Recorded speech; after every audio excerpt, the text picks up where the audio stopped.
Witam Was serdecznie. Po tym jak entuzjastycznie przyjęliście mój ostatni odcinek o używaniu modeli i miniatur w filmach, stwierdziłem, że tym razem zrobię Wam filmik stricte o reżyserii i o tym, jak reżyser manipuluje widzami. A więc przygotujcie się na dużą, intensywną dawkę informacji. Zaczynamy.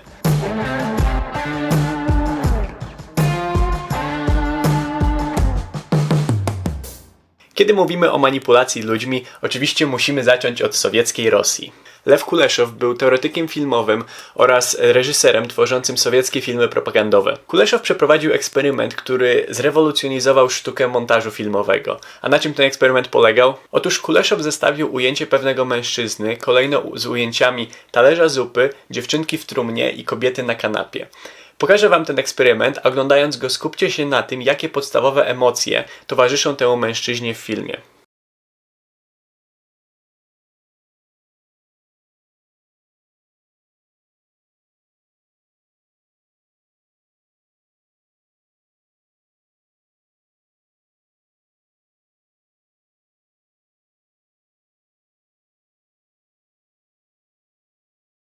Oczywiście za każdym razem Kuleszow pokazuje nam dokładnie to samo ujęcie mężczyzny, ale to jak postrzegamy jego reakcję zmienia się w zależności od tego, z jakim obrazem ją zestawimy. Ten sam eksperyment genialnie zilustrował też Alfred Hitchcock. Zobaczcie. Now we have a close-up. Let me show what he sees.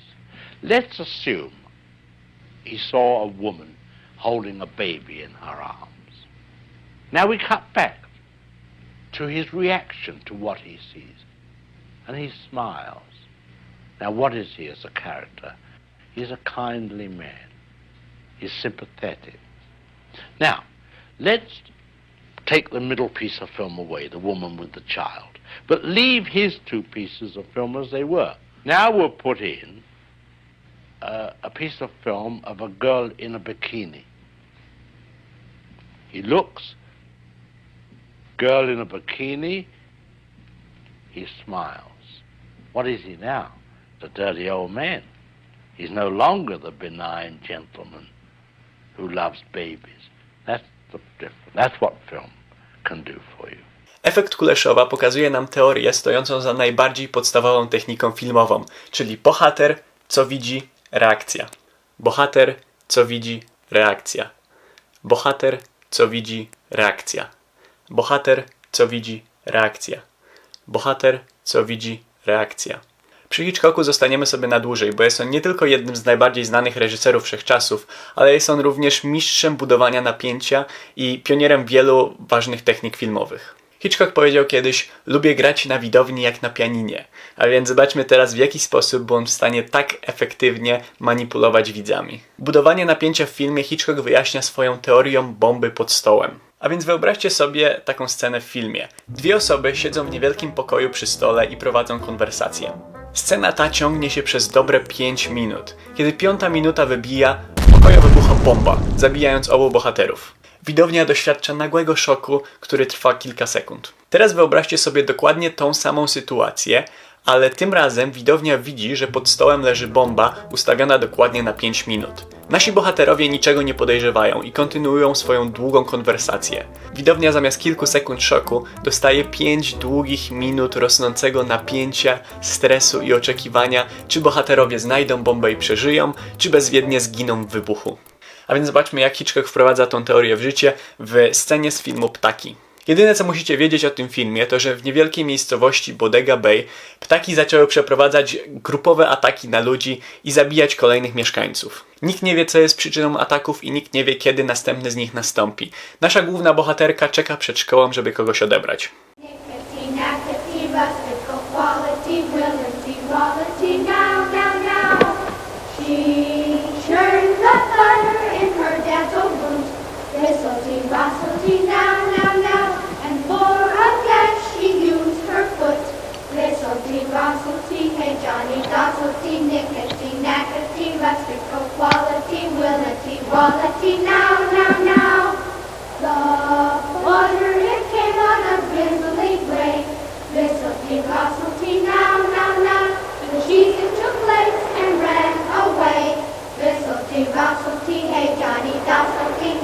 A więc co Hitchcock robi? Podkłada bombę tuż za plecami naszej bohaterki w postaci zwiększającej się liczby ptaków. Let the printer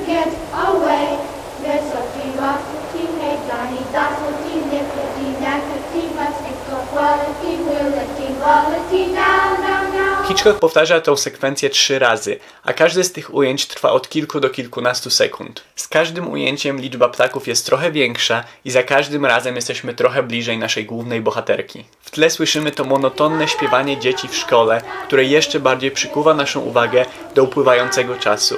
I co się dzieje następnie?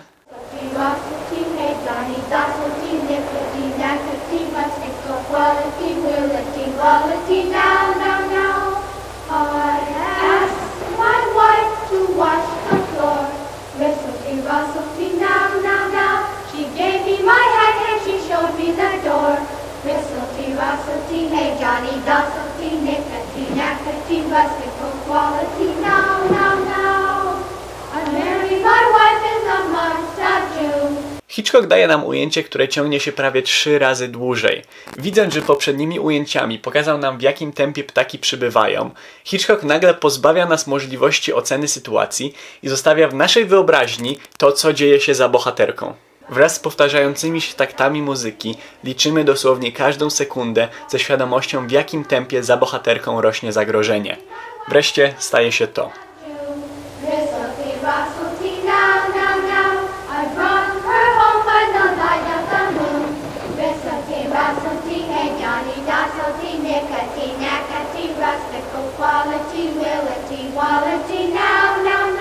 Drugim świetnym przykładem geniuszu Hitchcocka jest scena z filmu Okno na podwórze, którą zaraz wam pokażę. W tym filmie głównym bohaterem jest fotograf, który jest uwięziony w swoim mieszkaniu, tak jak my teraz, ponieważ złamał nogę i jest na wózku inwalidzkim. Siedząc w mieszkaniu zaczyna obserwować ludzi przez okno i powoli zaczyna dostrzegać coraz więcej znaków wskazujących na to, że mężczyzna w sąsiedniej kamienicy zamordował swoją żonę. Fotografa regularnie odwiedza jego dziewczyna Lisa, która chcąc sprawdzić teorię o morderstwie, pewnego dnia decyduje się włamać do mieszkania sąsiada w poszukiwaniu dowodów. Fotograf obserwuje wszystko ze swojego okna. Lisa przez jakiś czas przeszukuje mieszkanie, aż w końcu staje się to.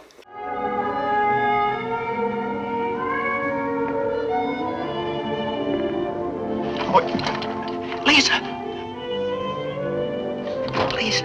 Hitchcock znowu podkłada bombę, tym razem w postaci sąsiada, potencjalnego mordercy, który właśnie zbliża się do swojego mieszkania. Z tym, że tutaj nie tylko my boimy się o Lisę, ale my boimy się również o głównego bohatera, który boi się o Lisę. Przez cały film oglądaliśmy ich związek, który tak ładnie się układał, a teraz ona jest w niebezpieczeństwie. A w jaki sposób Hitchcock pokazuje nam strach fotografa? Bohater, co widzi, reakcja. Bohater, co widzi, reakcja. Do tego Hitchcock znowu częściowo odbiera nam możliwość oceny sytuacji, kiedy światło w mieszkaniu gaśnie. Po chwili niepewności na miejscu zjawia się policja. Na końcu naszej sceny Hitchcock robi jeszcze jedną ciekawą rzecz. Patrzcie na to. Look, the wedding ring. Bum! Nasz morderca łamie tak zwaną czwartą ścianę, czyli spogląda prosto w obiektyw kamery. Coś, co w filmach zdarza się bardzo rzadko, a w tamtych czasach zdarzało się jeszcze rzadziej. Mimo świadomości, że morderca spogląda tak naprawdę w obiektyw fotografa i to ku niemu kieruje to spojrzenie, to jednak my czujemy się przeszywani jego wzrokiem i czujemy się winni za podglądanie go. Hitchcock dosłownie wciąga cię do świata filmu, stawia cię w pozycji głównego bohatera i każe ci skonfrontować się z mordercą. Ale dobra, zostawmy Hitchcocka i przenieśmy się do czegoś jeszcze bardziej znanego. Z filmem Szczęki wiąże się dosyć ciekawa historia. Otóż Spielberg wydał ponad $500 000 z filmowego budżetu na zbudowanie 3 egzemplarzy mechanicznego rekina, który miał być użyty na planie filmowym. Grupa inżynierów i artystów zebrała się razem i zbudowali tego niesamowitego mechanicznego rekina, który poruszał się i działał perfekcyjnie, ale na lądzie. Kiedy tylko zanurzyli go w wodzie, zaczęły się problemy. Nie tylko żaden z rekinów nie działał poprawnie, ale jeden z nich nawet zatonął w oceanie, a film doświadczał kolejnych opóźnień. Mało brakowało, żeby ten incydent zakończył karierę Spielberga kompletnie. Na szczęście Spielberg zdecydował się sfilmować większą część ataków rekina bez użycia rekina. I to właśnie ta decyzja sprawiła, że Szczęki stały się tak znanym i legendarnym filmem. Oczywiście w połączeniu z geniuszem Spielberga. Okazało się, że najstraszniejszym rekinem nie jest ten mechaniczny, ani żaden inny rekin, którego widzimy na ekranie, ale ten, który istnieje w naszej wyobraźni. W pierwszej scenie filmu obserwujemy dziewczynę, która oddaliła się od brzegu. Następnie widzimy ją spod wody, z perspektywy czegoś, co czai się pod nią, po czym nagle to coś zaczyna wciągać ją pod wodę.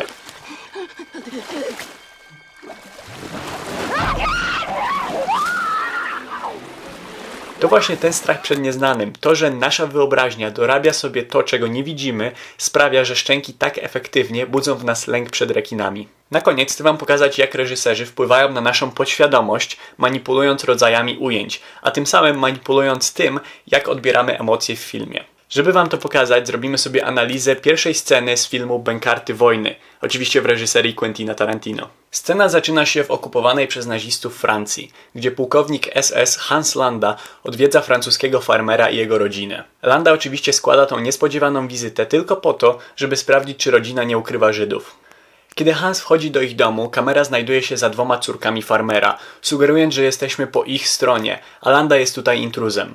Dodatkowo ujęcie jest bardzo symetryczne i kwadratowe, przez co czujemy się trochę zamknięci w pudełku, trochę uwięzieni. Następnym ujęciem jest również kwadratowe ujęcie reakcji córek, po czym wracamy do pierwszego ujęcia, ale co się teraz dzieje? Landa podchodzi bliżej, a kamera porusza się razem z nim. To on kontroluje tę scenę, to on tutaj rządzi, więc kamera nie spuszcza z niego oka. Następnie Landa siada i prosi o szklankę mleka. Jedna z córek zamyka okno, co dodaje do klaustrofobii tego małego domku. Krótkie spojrzenie między córką a farmerem daje nam znać, że rodzina zdaje sobie sprawę z zagrożenia. Kamera patrzy teraz na Landę od dołu, przez co wygląda on na większego, bardziej zastraszającego. Farmer siada przy stole, a Landa prosi o prywatność. Zaczyna się długa konwersacja, na początku bardzo przyjazna, którą Tarantino pokrywa w najbardziej podstawowy sposób. Szerokie ujęcie oraz 2 ujęcia zza ramion. Kiedy Landa zaczyna przyciskać farmera pytaniami, nagle staje się on osamotniony w swoim własnym kadrze. Farmer przestaje być zwykłym rozmówcą, a zaczyna być ofiarą, jest w niebezpieczeństwie. Wkrótce Landa również dostaje swój prywatny kadr, teraz nastawieni są przeciwko sobie. Ta scena ciągnie się przez kolejne 3 minuty, aż wreszcie Tarantino daje nam pierwsze zbliżenie.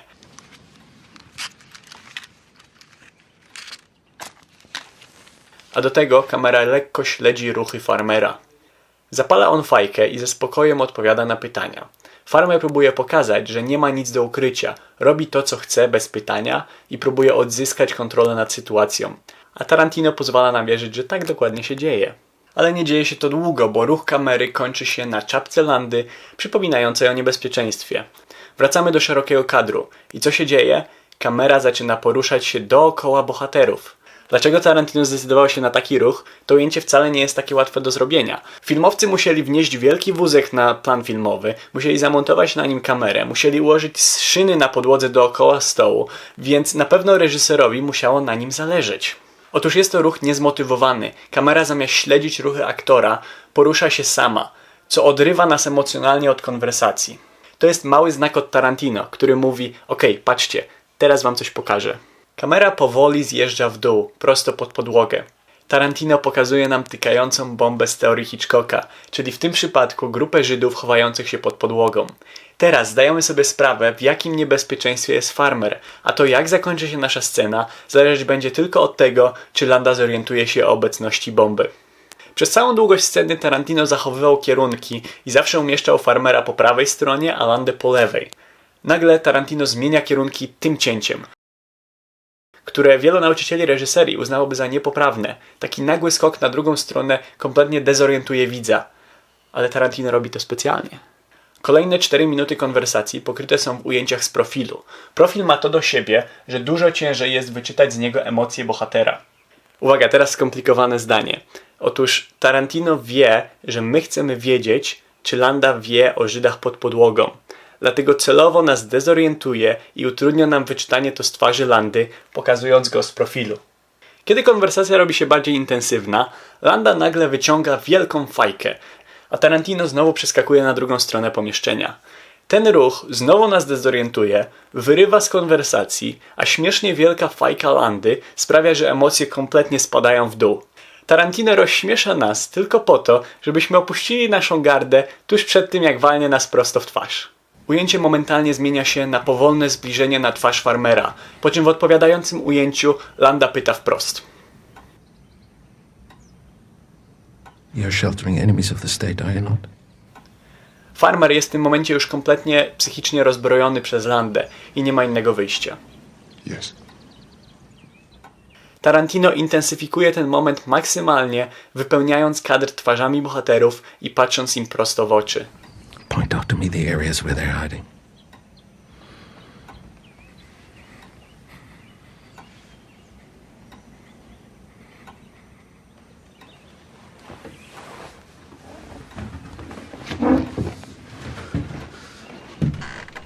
Landa wygrał, a my znowu jesteśmy zamknięci w równoległym do ściany prostokątnym ujęciu. Landa żegna się ładnie z farmerem, a jego żołnierze zasypują podłogę kulami. Jeszcze jedno ujęcie Landy z ekstremalnie niskiego kąta przypomina nam o jego wyższości i władzy. Wreszcie wychodzimy z klaustrofobicznego domu, a nasze emocje po raz ostatni lecą do góry.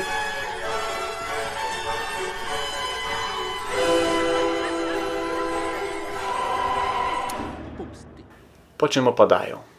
Tarantino jest w stanie nie tylko nie zanudzić nas 15-minutową sceną konwersacji, ale również używając wszelkich możliwych technik podświadomej manipulacji widzem, sprawia, że te 15 minut jest dla nas prawdziwym rollercoasterem emocji. Okej, a więc to by było na tyle. Mam nadzieję, że chociaż częściowo udało mi się wytłumaczyć wam te podstawowe zasady reżyserii i chociaż częściowo zarazić was moją pasją do filmów. Oczywiście nie myślcie, że ja sam na to wszystko wpadłem, bo taki mądry to ja na pewno nie jestem. Duża część informacji i przykładów, które wam pokazałem, to rzeczy, których uczyliśmy się na studiach, ale duża część tego to również informacje będące efektem mojego grzebania w internecie. Na przykład analizę sceny z Ptaków Hitchcocka albo analizę sceny z Bękartów Wojny znalazłem w formie filmików na YouTubie, podobnych do mojego, ale anglojęzycznych, zrobionych przez Amerykanów. Tak więc linki do wszystkich źródeł, z których skorzystałem, zamieszczę w opisie pod filmem. Serdecznie dziękuję moim patronom za to, że dzięki wam tworzenie filmów na YouTubie może być dla mnie tą moją niewielką dorywczą pracą, która daje mi środki na utrzymanie tutaj w Stanach. To wy motywujecie mnie do tego, żebym nawet w czasach pandemii uwięziony w moim małym mieszkanku wciąż tworzę dla was content. Przypominam wam o subskrybowaniu kanału mojego znajomego Gareta, który właśnie zaczął swoją przygodę z YouTubem, no i oczywiście o subskrybowaniu mojego kanału, jeśli podoba wam się to, co tworzę.